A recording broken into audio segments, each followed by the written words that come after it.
Previously, as Jinwoo saved Hyen's life by transforming Byung-gu into a shadow soldier. As the Korean hunters departed, Jinwoo stayed behind to clear the remaining ants. Afterward, he reached level 100 and resurrected the Ant King as a shadow soldier, naming him Beru. New characters were introduced, including a Chinese S-rank hunter and two potential future enemies, while Jinwoo's father observed them from the shadows. After the Jeju Island raid, Jinwoo honored those who had lost their lives. He then secured permission to open his own guild before stepping into another Red Gate alone. Inside the Red Gate, Jinwoo's shadow soldiers fought against the gate's monsters. He managed to find the boss, and the creature asked him if he was the one who had been killing his people. It tells Jinwoo that it is impressed he managed to reach this far with such a small body, but this is where it all ends. He orders his people to come out, as he had already stationed them to ambush Jinwoo in this place. But nothing happens. The creature wonders what is going on and why his minions are not responding to the signal. We see Jinwoo standing there. He tells the creature, "Call me small now." That's funny. He gives the signal, and the place starts to fill up with shadow soldiers as they come out of the forest with the heads of defeated minions. As the soldiers emerge, Jinwoo taunts the creature, saying, "Seems like no one is left." The creature wonders what is going on, and all of a sudden, he gets hit in the face by something. As he checks, it is another one of the dead minions. He looks towards Jinwoo, who is standing alongside his army. Seeing this, the creature starts to panic and orders his henchmen to destroy them. Jinwoo also orders his soldiers to take care of all the enemies, and both sides start to charge toward each other. The fight starts. The shadow soldiers were far superior compared to the advancing enemy, and they started to take out all of them without any issue. Meanwhile, Jinwoo was making his way toward the boss as Tank cleared the path for him. Seeing this, the boss gets furious and charges toward Jinwoo. But before he could do anything, Beru, along with Igris, starts to cut it down.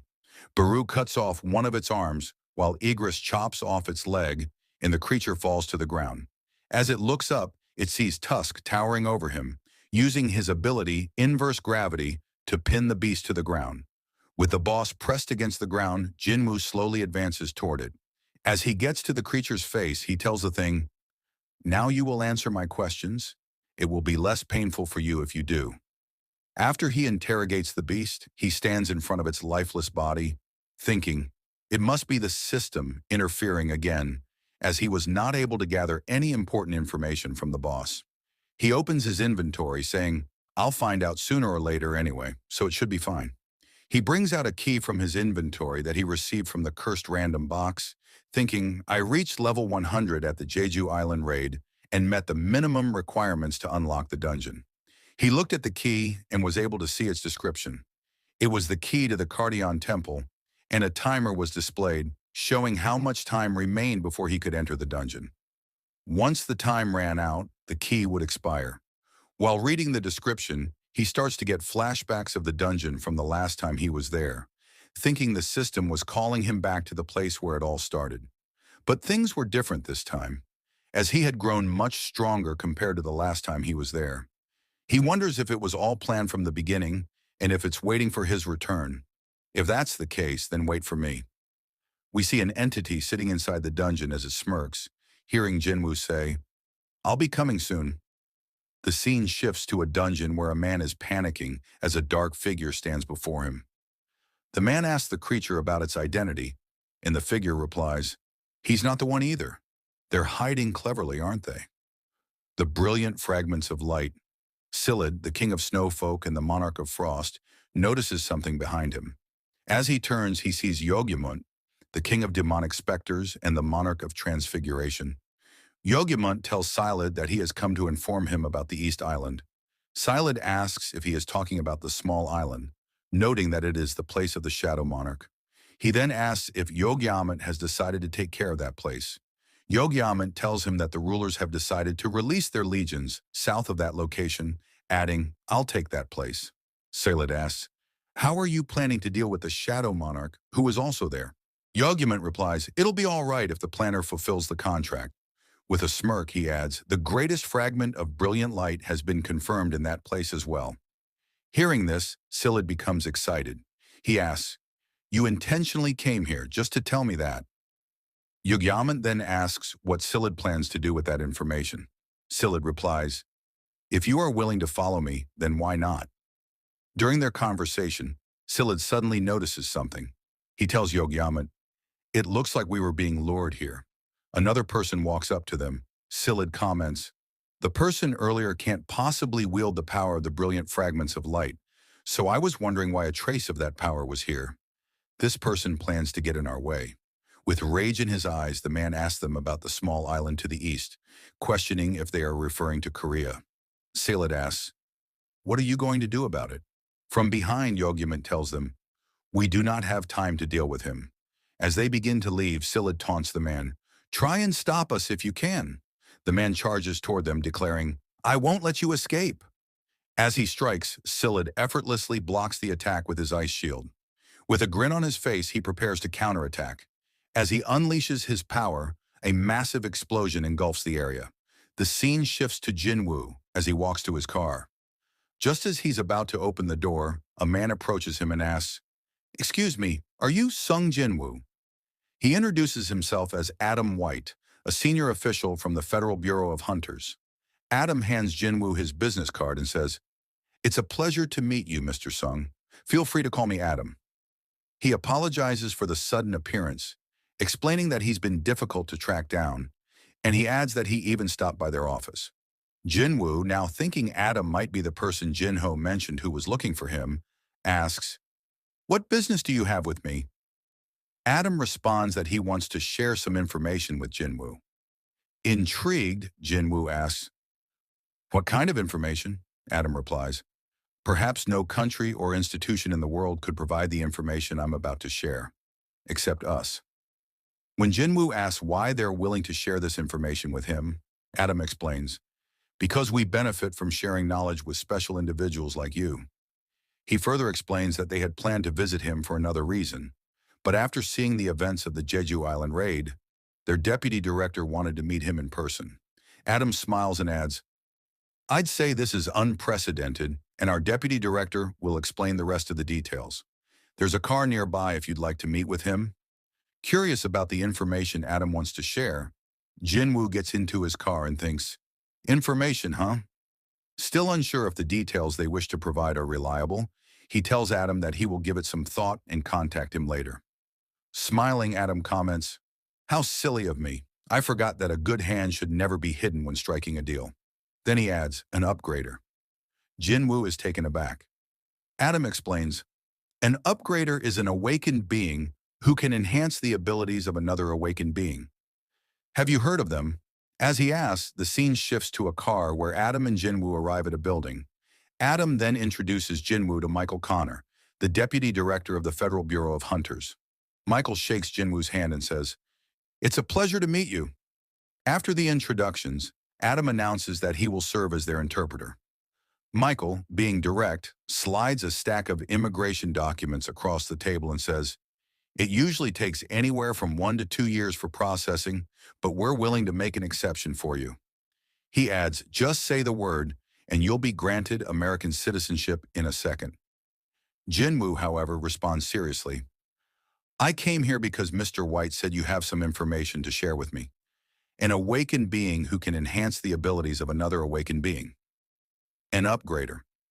"Is it possible for a hunter's abilities to be upgraded?" Jinwoo asks. Michael smiles and replies, "Actually, the person who possesses such power is here right now." Looking to the back, he instructs his staff, "Please tell Ms. Selner to come in." As Ms. Selner approaches, Mr. Connor introduces Norma Selner to Jinwoo, informing him that she is the only person in the world capable of enhancing the abilities of awakened beings. Observing her, Jinwoo thinks that she seems like a completely different type of awakened being. Michael then speaks up, telling Miss Selner to explain to Jinwoo the extent of her powers. Miss Selner begins by addressing Jinwoo, acknowledging that he might be skeptical about what she's about to say. She adds that everyone had the same doubtful look when they first heard it. However, she tells him that once he experiences her power, he will beg for more. This prompts Mr. Connor to call out to her as she approaches Jinwoo. Mrs. Selner explains that Jinwoo might already be aware that every awakened individual has a limit to their strength, and no one can surpass that limit. An awakened being's rank would always remain the same unless they undergo a second awakening. This, she notes, was common knowledge among hunters. Jinwoo then asks, "But you can change that?" To which Ms. Selner responds, "Yes." She reveals that she has the power to help awakened beings break through their limitations. Through a process of 3 stages, she can lift their limitations. She adds that she didn't even know what to call this power, but she is capable of performing a force reawakening. In simple terms, she can bring out a person's true potential. Mr. Connor agrees with her and confirms that everything she says is true. However, he points out that Ms. Selner would need a long period of rest after each use of her power, which means she can only help 3 or 4 individuals per year. Jinwoo thinks to himself that he would be one of the 3 or 4 people she would help. If what she said was true, then she must have an incredible ability. He then asks, "How effective is the process exactly?" Ms. Selner explains that the results vary for each individual, but after going through all 3 stages, an individual would experience a strength increase of anywhere from 20% to 30%. Upon hearing this, Jinwoo is stunned. A 20% to 30% increase in strength seems insane. He now understands why Hwang Dong-soo had decided to go to America, despite facing so much public criticism. Jinwoo thinks to himself, who would turn down such an offer? He then asks, "What if someone finds out about her powers?" Mr. Connor replies, explaining that this is exactly why she is under their care. They ensure her safety while compensating her with a suitable salary. In return, Ms. Selner would help enhance the abilities of their selected hunters. Mr. Connor then introduces her again to Jinwoo, explaining that her power would be used on him as a gift. Still doubtful, Jinwoo asks, "You mean as an offer?" Mr. Connor clarifies that once he becomes a hunter for the Federal Bureau, he would be given top priority and receive preferential benefits. Additionally, they would arrange meetings with the guild of his choice and help him sign the best contract. Ms. Selner slides a plate across the table and tells Jinwoo that he doesn't need to decide right away, as they are only easing him into the idea for now. Jinwoo asks, "Excuse me?" And Ms. Selner reiterates that, as they said, this is a gift. Afterward, Mr. Connor asks for permission to lift his limits. Jinwoo asks, "For nothing in return?" Mr. Connor explains that he should think of it as a complimentary service. Jinwoo, recalling Ms. Selner's words that he would beg for more once he experienced it, realizes she is confident in her results. Ms. Selner then asks Jinwoo to hold out his hand and look into her eyes closely, telling him that this is the first step.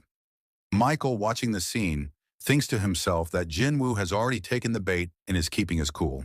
However, once the first stage is complete, Michael believes Jinwoo will likely try to reach out to them, and if he is an impatient type, he might sign the papers right away.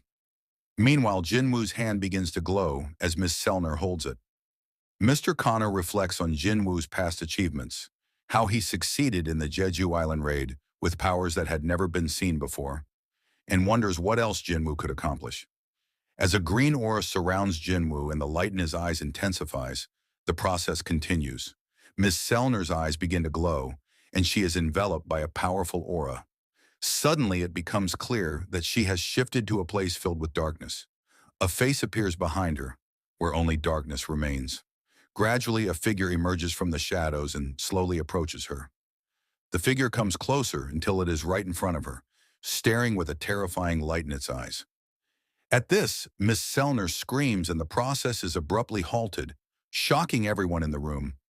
Suddenly, some of their agents draw their guns and point them at Jinwoo, demanding to know what he has done to Miss Selner. Mr. Connor angrily shouts at them, asking if they have lost their minds and if they don't recognize who Jinwoo is. He calls them morons and tells them to go check on Miss Selner if they are concerned. Bowing his head, Mr. Connor apologizes to Jinwoo for the agent's behavior, saying they had stepped out of line. Still shocked, Jinwoo replies, "It's all right." Angrily, Mr. Connor approaches one of the agents and tells him that if they had done something like this to Thomas Andre or Lu Jigang, they would all be dead by now. He coldly orders, "Got it." The agent, terrified, quickly agrees. Mr. Connor then asks Ms. Selner what happened, noticing that she is still trembling. He remarks that she is drenched in sweat and asks if she is feeling unwell.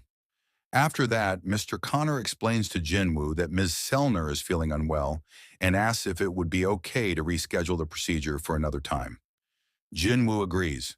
Mr. Connor then instructs Adam to escort Jinwoo out of the room. Once Jinwoo has left, Mr. Connor turns to Ms. Selner and asks what happened. Her face is still filled with fear, and her hands tremble as she stutters, "He's a king, and a powerful one at that." Mr. Connor is stunned by her words and asks if she means Jinwoo is as strong as a national-level hunter. Ms. Selner shakes her head, unable to explain further, and reveals that she hasn't experienced anything like this before. "He is a king," she repeats, "but not an ordinary one." She explains, adding, "While I was looking at him, he was also looking back at me, an infinite darkness within him." Ms. Selner says that there is no limit to his power. Fast forward, we see Jin-ho sitting in the office as he takes care of some business. He says, "These haters, sending complaints after getting sued and crying like kids, that won't work." After some time, he finishes his work and thinks he has managed to single out all the groups slandering Jinwoo. As he rests, he sees Jinwoo standing behind him, who tells him, "You sure are working hard." Jinho thinks. He comes and goes without even making a sound. Jinwoo asks if there was any trouble. Jinho tells him everything is going smoothly and asks why Jinwoo is dressed like that. Jinwoo hands him a bag full of magical cores, saying, "You said we needed money for the guild." Looking at that, Jinho tells him they don't need to worry about salaries for the employees. Jinwoo asks what he means, and Jinho reminds him they need another member for the guild. To hire someone, they need to pay them salaries. Jinwoo tells him, "Even if we need a member to just fill in the empty space in the guild, we want someone who is sincere, who can stay and work with us." Jinho, with a serious look, tells Jinwoo there is one more urgent thing they need to take care of first. They need a name for their guild. Hearing that, Jinwoo tells him, "I thought it was something really serious." Jinho tells him, "This is a very serious matter." He starts suggesting names like Sungyu Guild after Jinwoo's last name, even though Yusung sounds more natural. Or maybe they could be the Wuho Guild, after the last characters in their names, or Jin Guild, using their middle characters. Hearing all the suggestions, Jinwoo decides to name the guild Solo Play Guild, explaining, "After all, it's a solo player guild." Hearing that, Jinho thinks, was that supposed to be funny? As they talk, they hear a knock at the door. Jinho goes to check who it is. The person asks if this is Hunter Jinwoo's guild office. Jinho tells the person, yes, it is, and as he looks at them, he is shocked to see it is Hunter Cha. Jinho asks her what she is doing there, and Cha replies, saying she wishes to join his guild. After they sit down, Jinwoo asks her to clarify why she's there. Hunter Cha tells him, "Like I said, I want to join your guild." Hearing that, Jinwoo thinks, "I'm so confused about what's going on." He asks her if the chairman asked her to join his guild, or if maybe Hunter Choi kicked her out of the guild. She tells him that's not the reason. Jinwoo, with a serious look on his face, asks her, "So why would you want to join my solo play guild?" She is surprised to hear the name and asks him if he really named his guild that. Jinwoo tells her, "Yes. What's the problem with the name?" "The vice master and I agreed to it." Jinho tells him he never agreed to anything, asking, "What about the names that I suggested?" He looks at Cha, analyzing her pulse, breath, and expression. She's pretending to be calm, but she can't fool me. "Just why are you trying to join my guild?" he asks her. "It's been 2 years since you were awakened. I assume that you're still in contract with the Hunter Guild." She tells him, "I have enough money to pay the penalty." Hearing that, Jinwoo thinks, she is even willing to pay the penalty. He tells her, "Our guild currently doesn't have enough resources to compensate for a hunter like you." She tells him, "That's no problem, as I don't need a down payment either." He asks her, "Why would you want to join our guild then, as there is nothing for you to gain here?" She starts thinking, how should I explain this? Even if I do, it'll definitely sound crazy because at first I was just drawn by the fact that his mana didn't smell like the other hunters. But during the Jeju Island raid, I thought I was going to die. The story shifts to the past when Cha regained consciousness after the Jeju Island raid. She asks the chairman where she is, and he explains that she is inside a helicopter, and they had just landed at the Hunters Association. He says, "Soon they'll send you and the Hunters to the hospital." She asks about Jinwoo, and if he was the one who saved them from that monster. The chairman tells her, yes, it was him. Hearing that, Cha thinks, it wasn't a dream, and wonders, I almost died this time. And a similar situation might happen in the future, where I can't possibly avoid death.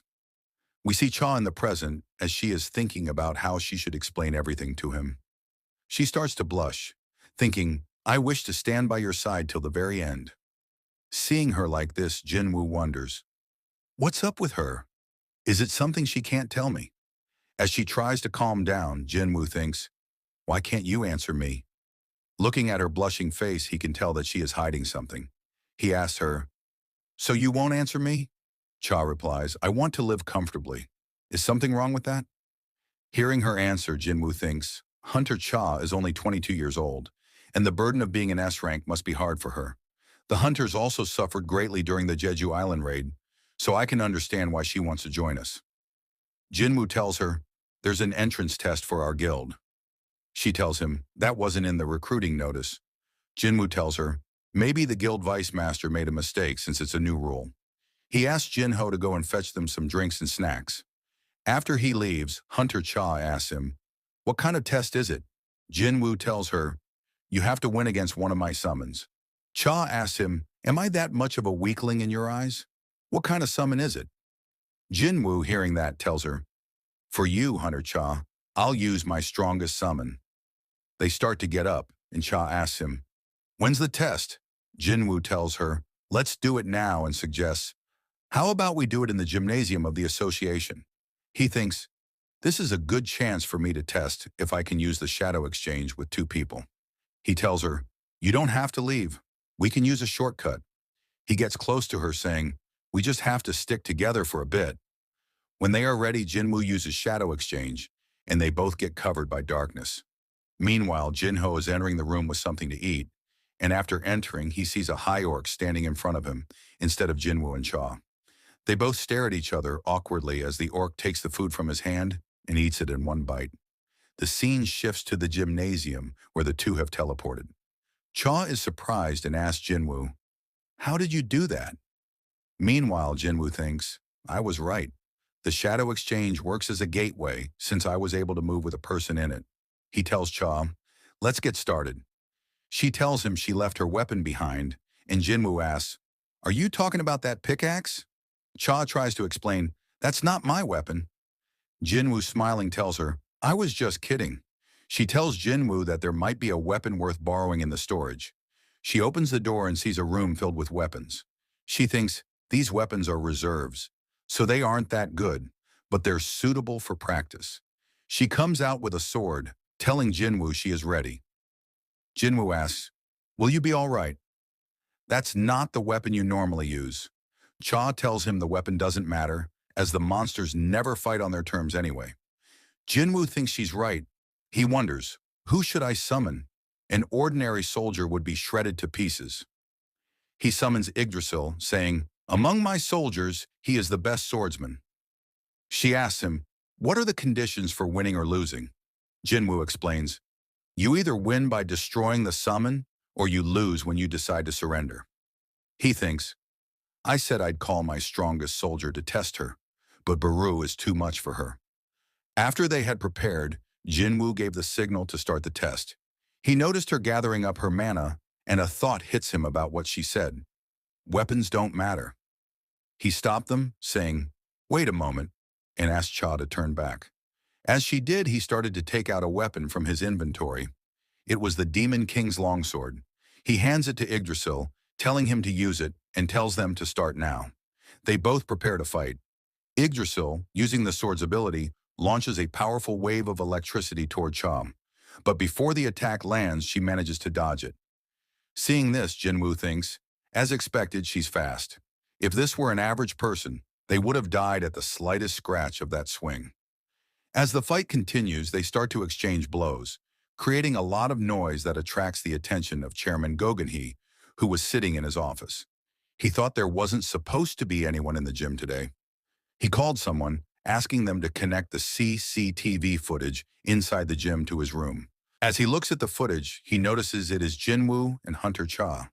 He wonders when these two entered the building. He remembers Cha's expression from the time when he told her Jinwoo was the one who saved her, and with a smile thinks, I really was blind. He tells the person on the call to turn off all the CCTV cameras in the gym and write down that there was an inspection today. After that, the chairman sits calmly in his office when suddenly the ground starts to shake. After everything quiets down, he says, as expected, they're enjoying their youth. Meanwhile, Jinwoo is surprised to see something. Yggdrasil was defeated by Hunter Cha. She asks him, was the Black Knight the strongest one you have? You said you'd summon your strongest, didn't you? Please summon him now. Hearing that, Jinwoo tells her, you might get hurt. But she replies, it'll be fine because I would like to fight him once again. She sees a dark aura emerging behind Jinwoo as he summons Beru. He asks her if she is sure she will be okay. The episode ends here. And if you're not subscribed, please subscribe. Thank you so much for watching. I really appreciate it. And see you next time.